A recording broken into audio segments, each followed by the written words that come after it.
மத்திய அரசு தற்போது யுபிஐ மற்றும் ரூபே டெபிட் கார்டு பரிவர்த்தனைகளுக்கு மீண்டும் வணிக கட்டணங்களை அறிமுகப்படுத்துவதற்கான பரிசீலனையில் உள்ளது. தற்போது யுபிஐ மற்றும் ரூபே பரிவர்த்தனைகளுக்கான எம்டிஆர் கட்டணங்கள் விதிக்கப்படவில்லை. இதனால் வணிகர்களுக்கும் வாடிக்கையாளர்களுக்கும் பரிவர்த்தனைகள் இலவசமாக மேற்கொள்ளப்படுகின்றன. மத்திய அரசு 2021-22 நிதியாண்டில் இந்த கட்டணங்களை திரும்பப் பெறுவதாக அறிவித்தது.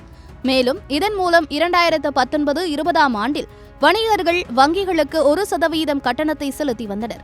அந்த காலகட்டத்தில் 30,000 கோடி வருமானம் வங்கிகளுக்கு வந்தது. இப்போது எம்டிஆர் கட்டணங்கள் மீண்டும் அறிமுகப்படுத்தப்பட்டால் வணிகர்கள் அதிக செலவுகளை எதிர்கொள்கின்றனர், குறிப்பாக சிறிய வணிகங்கள். எனினும் யுபிஐ பரிவர்த்தனைகள் 2021 1,90,000 கோடி பரிவர்த்தனைகள் நடந்ததாக பதிவாகி 63% வளர்ச்சி கண்டது.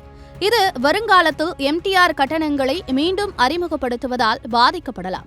வணிகங்களுக்கு மிகுந்த பாதிப்புகளை ஏற்படுத்தும் இந்த மாற்றம் குறிப்பாக 40 லட்சத்திற்கும் குறைவாக வருமானம் கொண்ட சிறிய வணிகங்களின் செயல்பாடுகளில் குறைந்த லாபத்தை ஏற்படுத்தும். வங்கிகள் தற்போது 437 கோடி மட்டுமே மானியமாக ஒதுக்கியுள்ளன.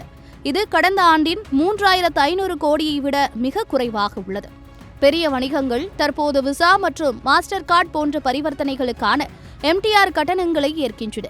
அவர்கள் யுபிஐ மற்றும் ரூபே பரிவர்த்தனைகளுக்காக கட்டணங்களை ஏற்க ஏன் முடியாது என்று கேள்வி எழுப்புகின்றனர். எனவே எதிர்காலத்தில் 40 லட்சத்திற்கு மேலான வருவாயுள்ள வணிகங்களுக்கு எம்டிஆர் கட்டணங்கள் மீண்டும் விதிக்கப்படுவதற்கான பரிந்துரை வழங்கப்பட்டுள்ளது.